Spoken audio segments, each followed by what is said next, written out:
यो चाहिँ हजुरको बाथरुमहरूको लागि युज हुन्छ। यसमा चाहिँ हामीले टपङ सिस्टम दिएको छौँ। टपङ सिस्टम अनि त्यसपछि तलपट्टि फ्रस्ट ब्लास्ट हालिदिएको छौँ बाथरुमको लागि। त्यसपछि लोभस दिएको छौँ। यसमा लोभस चाहिँ तपाईँको भेन्टिलेसनको लागि हो यो हजुरको। यो चाहिँ यसलाई चाहिँ हामी केसमेन्ट फ्रेन्च विन्डो भन्छौँ। यो चाहिँ हजुरको यसरी बाहिर खोल्न सकिन्छ। यदि हजुरलाई साउन्ड प्रुफहरूको प्रब्लम छ भने चाहिँ साउन्ड प्रुफको लागि चाहिँ केसमेन्ट विन्डोहरू चाहिँ बेस्ट अप्सन हुन्छ।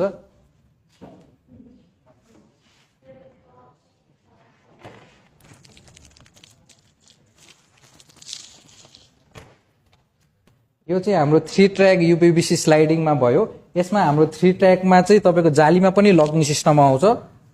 यो यतापट्टिको सिसा भयो, यो मेट भयो, यो यतापट्टि अर्को सिसा भयो। यसमा हामीले तपाईँको टच लक सिस्टमहरू दिएको छौँ। चाइनिजहरूमा चाहिँ क्रेसेन्ट लक दिन्छ, प्रायःले सबैले मुन लक दिन्छ। हामी चाहिँ पपअप ह्यान्डल अनि टच लक दिन सक्छौँ। यो चाहिँ एलोपेयर कम्पनीको सिस्टम विन्डो भयो हजुरको। यो चाहिँ एकदम यसमा चाहिँ इन्टरलकिङ सिस्टम आउँछ। यसरी थिचेर तपाईँले खोल्न सक्नुहुन्छ अनि यसरी बन्द हुन्छ। यो चाहिँ 2.5 ट्र्याकमा बनेको छ हाम्रो।